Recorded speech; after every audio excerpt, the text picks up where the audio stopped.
Good morning, everybody. Good morning. Thank you for joining us early today. We have a very busy day, so we wanted to kick off the week right this morning after a great trip last week. It's good to see all of you back in Washington. This afternoon in the Rose Garden, President Trump, alongside First Lady Melania Trump, will sign the Take It Down Act into law.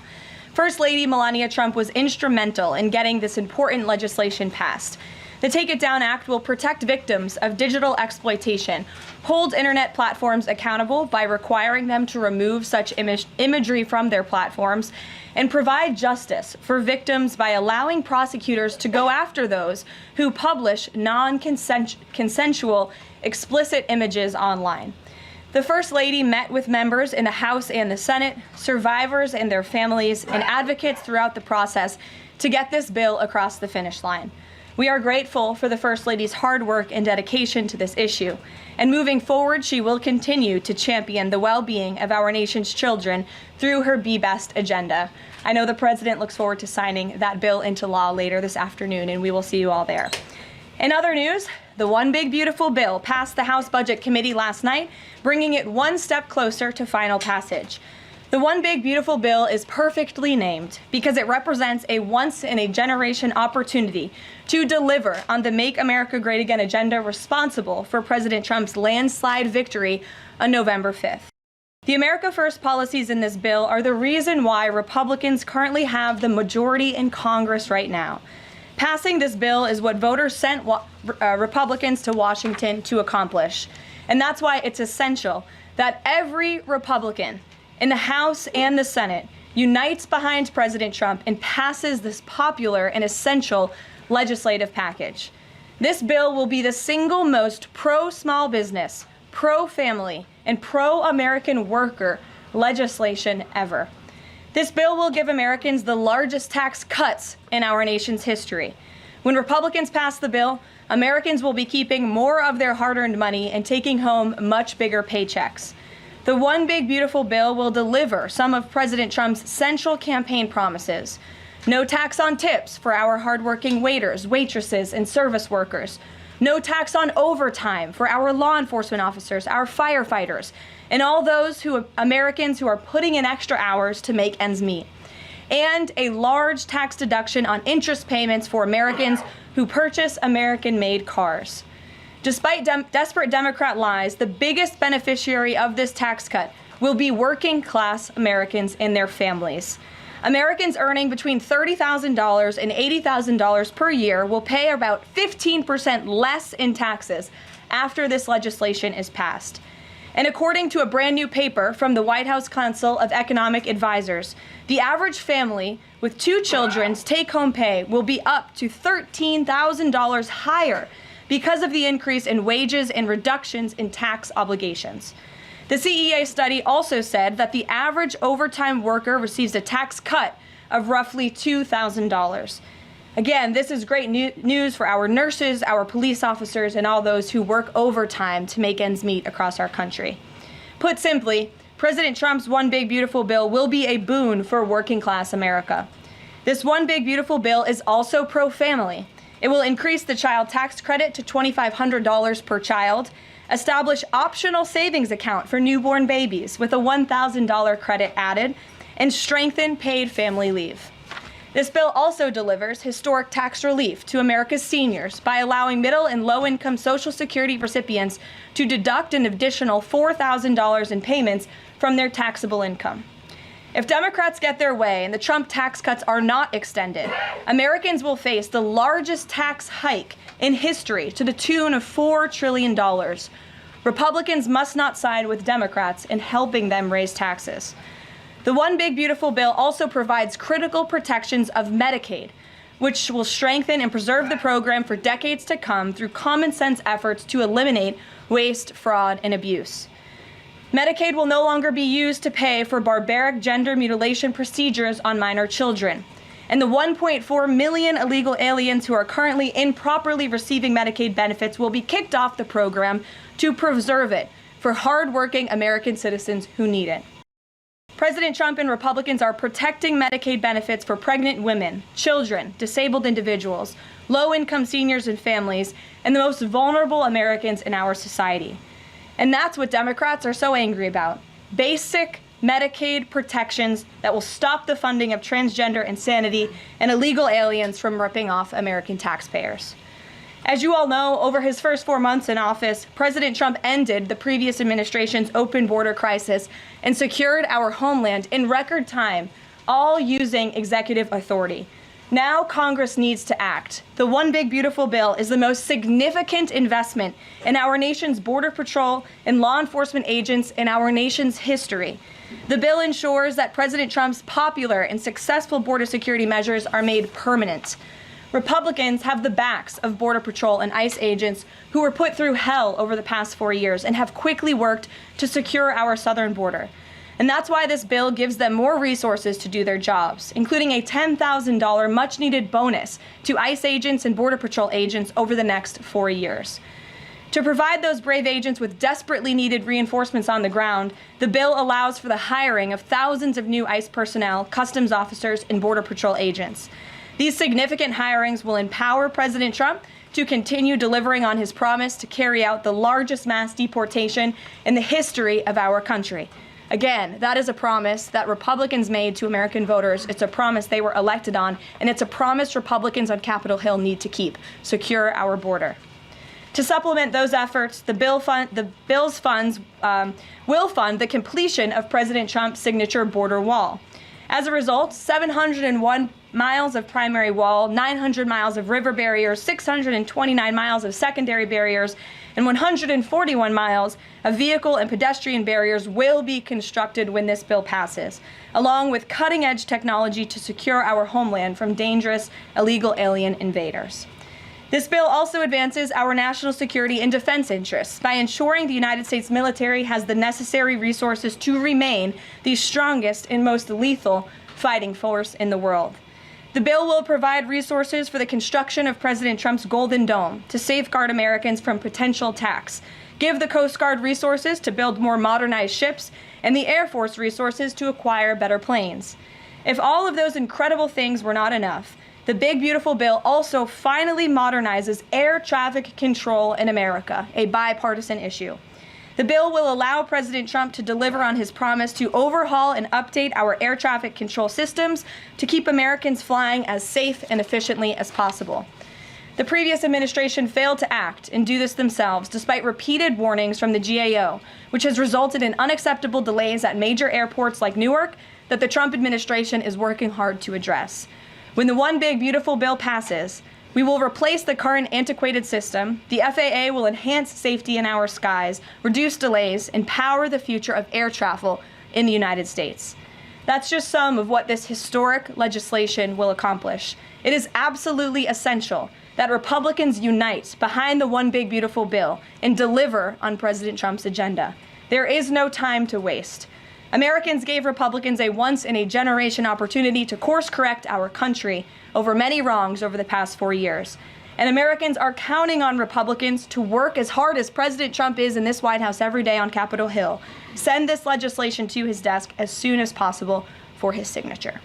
Here in our new media seat today, we have Liam Cosgrove, the White House correspondent for Zero Hedge. With that, Liam, please kick us off. Thank you, Caroline. So my first question is on foreign policy. Sure. The president has made several moves towards peace in multiple fronts: India, Pakistan with the Houthis, talking with Iran and talking with Putin. Biden didn't even talk to Putin for the entire span of the war, which is crazy considering two nuclear powers were engaged in a proxy war. So I do admire these moves by the current president, I'll be honest. However, as of today, we are still funding both Israel's and Ukraine's wars. So can Americans expect to finally be done financing foreign wars at some point? Do you consider that one of the president's goals? Well, I think I can summarize the president's foreign policy agenda with 2 words: America first. And that means putting the American people and the American taxpayer first. And that's why the president is moving as quickly as he possibly can and working overtime to end these conflicts in both Israel and in Gaza, and also the Russia-Ukraine war. As you all know, the president will be speaking with Putin at 10 o'clock. He plans to call President Zelensky when that call concludes. I spoke to the president about that call at 10 o'clock. I don't want to get ahead of those very important important conversations, but of course you will hear directly from the president or me after those calls conclude today. So you can expect that. As for Israel and Gaza, the president continues to not only himself, but his national security team engage in talks on both sides of this conflict. The president made it very clear to Hamas that he wanted to see all hostages released. And last week, when we were flying out of town, there was great news on that front with the return of Eden Alexander, who is the last remaining hostage in Gaza. So to answer your question, the president is always thinking about the American people, the American taxpayer first. He wants these conflicts to end, not just to save money, but most importantly, to save lives. Thank you. And my only other question for you is, so over the weekend, President Trump posted Truth Social a video highlighting what most people call the Clinton body count, which is the strange number of suicides that seem to happen in Clinton circles. I have a headline here from the Washington Post that said, Trump peddles false conspiracy theories tying the Clintons to several deaths. So I just wanted to highlight real quick, this wasn't in Trump's video, but this is from the Arkansas Times, and it's the death of Mark Middleton, who was a former Clinton White House aide, who was found dead on a Clinton Foundation property. And I'll just quote from the Arkansas Times. Middleton apparently shot himself in the chest with a shotgun and also hung himself from a tree with an extension cord. So I have no idea how somebody commits suicide that way, but if the Washington Post is here, maybe you can enlighten us as to how that was actually a suicide. So anyways, that's just a lead into my question about the most famous Clinton-related suicide, which is that of Jeffrey Epstein. There's still a lot of questions around that case. You've released phase 1 of the Epstein files. What was missing from that is any connection to his ties to intelligence agencies, and that's really the whole story, that not just trafficking young girls, but doing it on behalf of intelligence agencies, and even potentially as part of a blackmail ring with potential ties to the Israeli government. So for phase 2, when can we expect it? Will it have information pertaining to those aspects of the Epstein case? I know the Attorney General has committed to releasing those files. I would defer you to the Department of Justice on her timeline, but when she has made a promise in the past, she has kept it, and I'm certain that she will in this case as well. Rachel. Thanks so much, Karoline.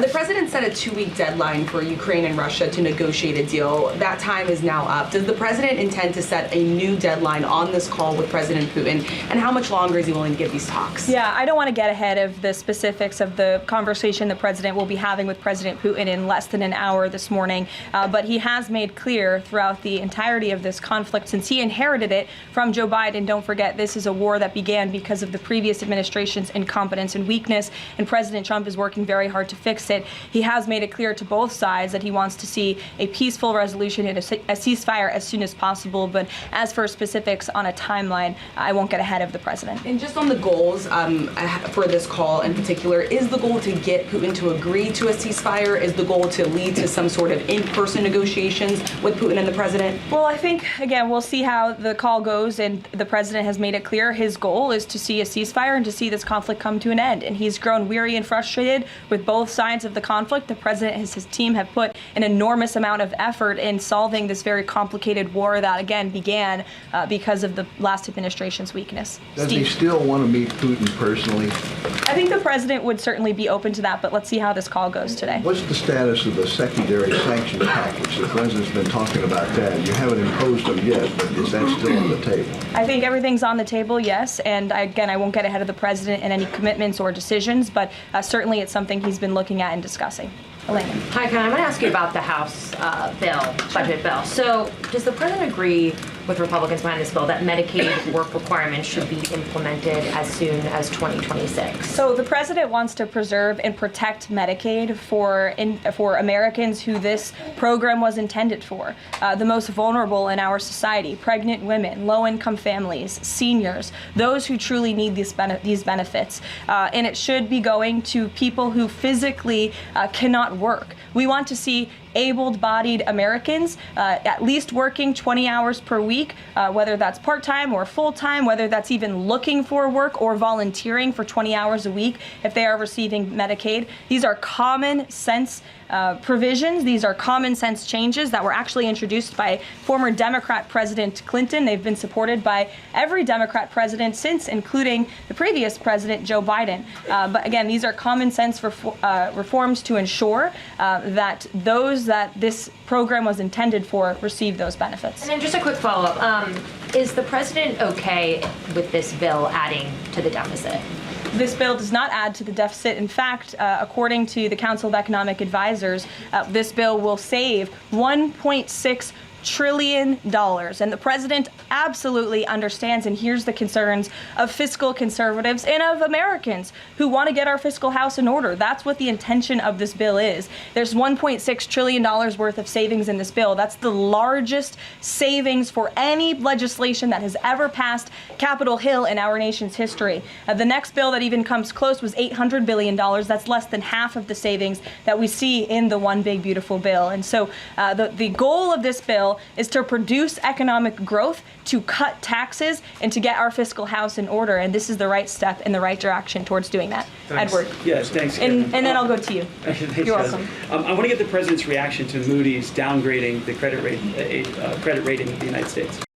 Sure. Well, look, the president talked about this over the weekend. The Secretary of Treasury also talked about it. When you look at the world has confidence in the United States of America and our economy once again. The president just last week secured trillions of dollars in investments from countries in the Middle East. We have seen trillions of dollars of investments flowing into our economy since the president took office. That is because America or people around the world have confidence in the United States of America. And if you also just look at the raw economic data that we're seeing, last week when we were out of town, inflation dropped once again.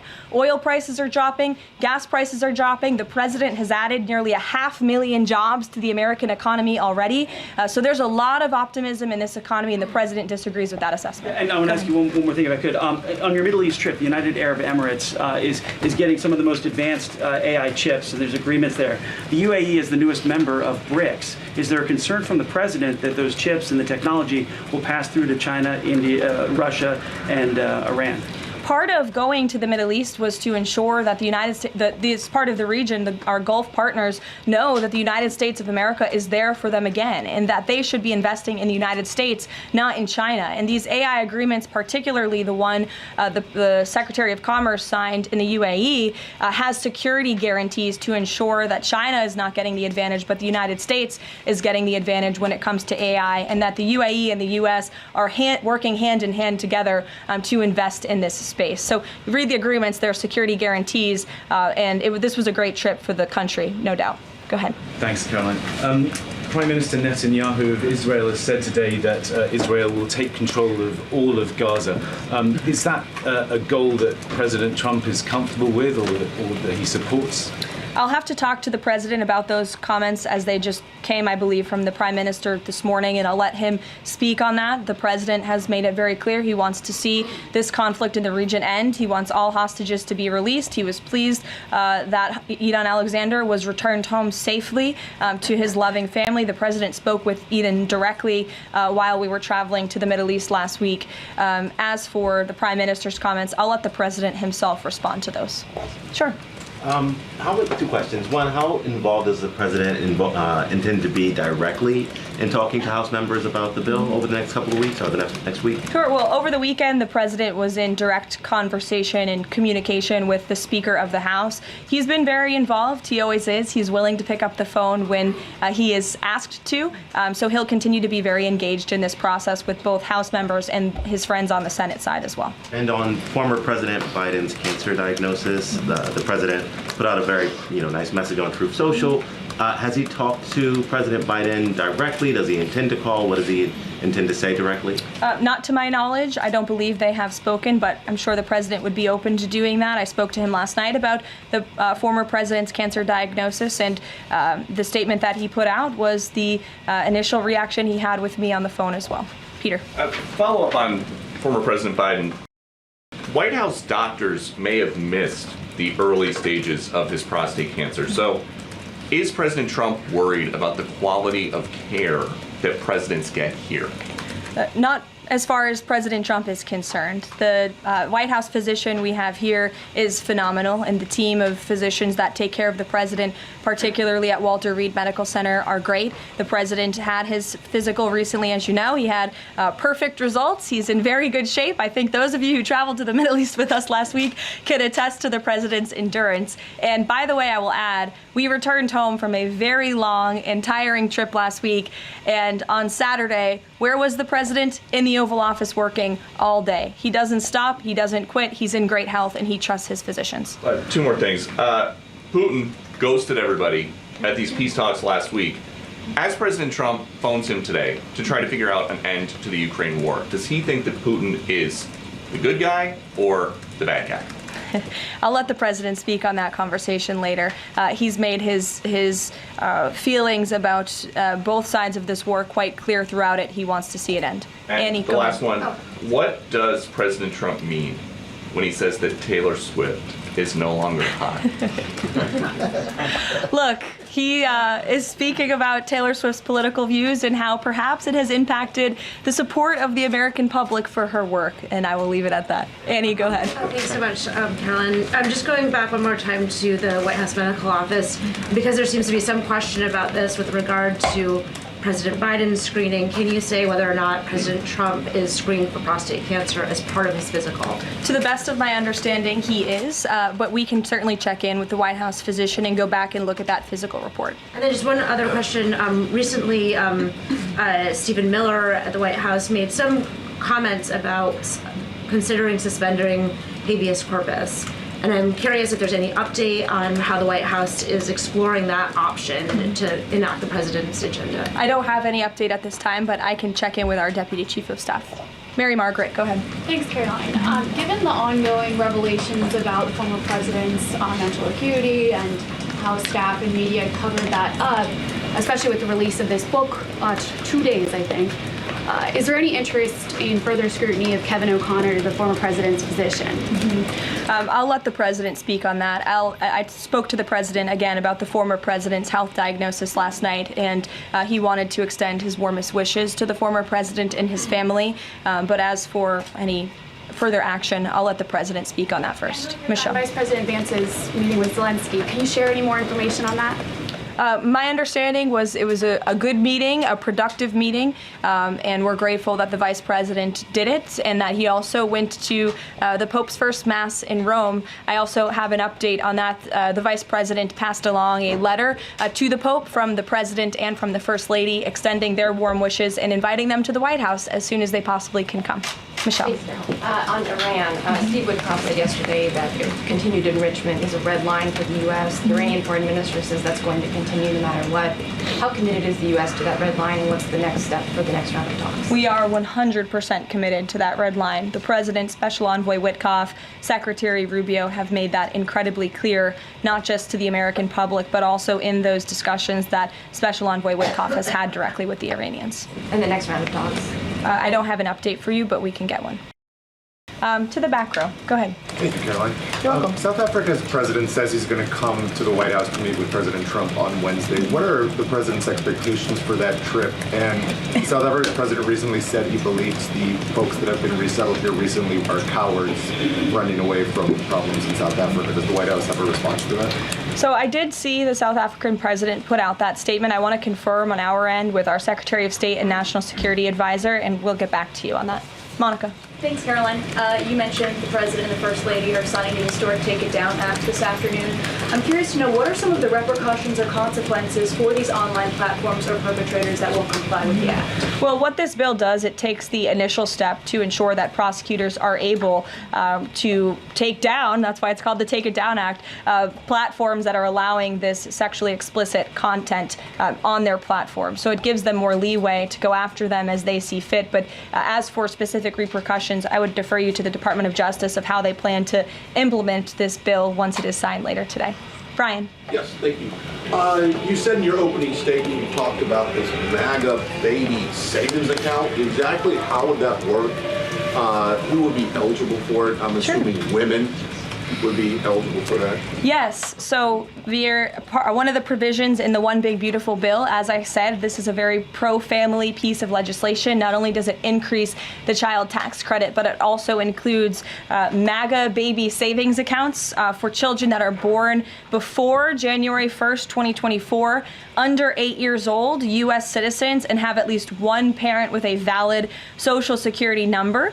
And when this tax provision becomes law, the child, if the parents seek to do this, will be set up with a savings account. Essentially, it's a 401k for a newborn baby. And child's relatives, their parents, can contribute up to $5,000 per year of after-tax dollars annually to that account. And then later in the baby's life, at age 25, savings account holders can withdraw up to the full balance of the account. Upon reaching 30, the account holders can access the full balance of the account for any purpose desired. So it's a great initiative for new parents, new mothers who want to set up this savings account for their children. Ouija. Thank you, Caroline. President Trump and his top economic aides have repeatedly said that Americans will not pay the cost of tariffs. In fact, last week, Lutnick said people have to drop the, quote, silly arguments that consumers would pay the cost. But over the weekend, as you know, the president posted that Walmart should eat the tariffs and not charge the value customer anything. I'll be watching, and so will your customers. So does he acknowledge that if companies don't absorb the full cost, Americans will have to pay? Well, first of all, the CEO of Walmart made those comments about the tariffs on an earnings call where CEOs, I believe, are legally obligated to give the most dire warnings and forecasts to their investors and stakeholders. The reality is, as the president has always maintained, Chinese producers will be absorbing the cost of these tariffs. And that is why China was so quick to hustle to the negotiating table with the United States of America. They need our markets, they need our consumers. And I would again point you to the inflation report that came out last week showing that inflation is declining, in large part because energy prices are dropping across the board in this country because of the president's robust energy agenda that he has taken since January 20th. So the president is committed to ensuring that prices remain low for American consumers, and he maintains the position that foreign countries will absorb these tariffs. What does he mean by "I'll be watching" to Walmart? He'll be watching, seeing what they're doing. Jennifer. On the gift plane from Qatar, three things. Is there a timeline for the U.S. receiving that plane? Do you know how long it will take to retrofit the plane to presidential standards? And thirdly, has the intelligence community, security folks, have they weighed in on whether that plane can actually be secured to presidential standards?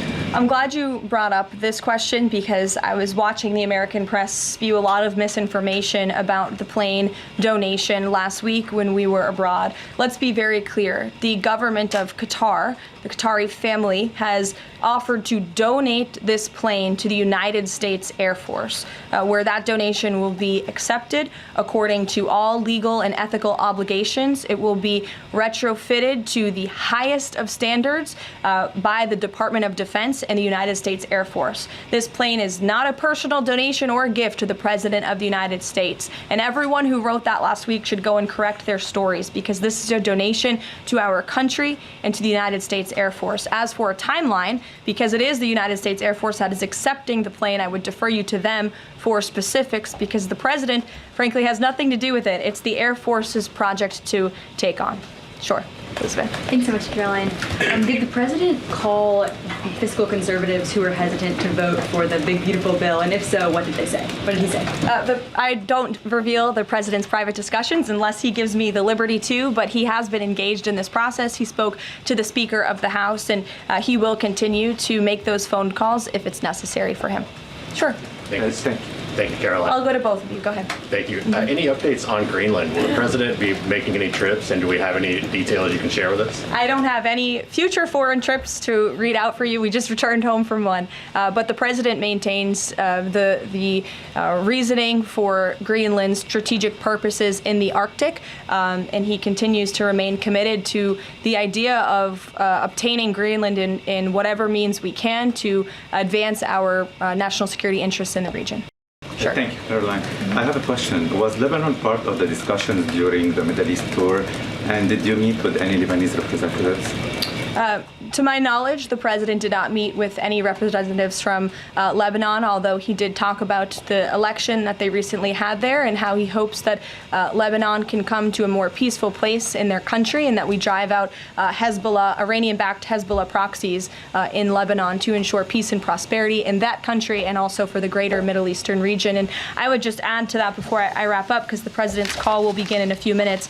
The president's historic tour to the Middle East last week truly reset our foreign policy agenda in that region. I think actually, in fact, the Washington Post had a headline, President Trump remakes U.S. foreign policy in the Middle East. And that's absolutely true. He took a courageous and bold step to lift sanctions on Syria. He strengthened our ties with our Gulf partners, and he put Iran into a very difficult position because the United States of America is back. And I will summarize the president's trip with an anecdote that I heard directly from a member of one of the foreign delegations. I asked him how hopeful their country was when they learned President Trump won the election. And he told me when President Trump won the election, it was like the lights turned on in a dark room.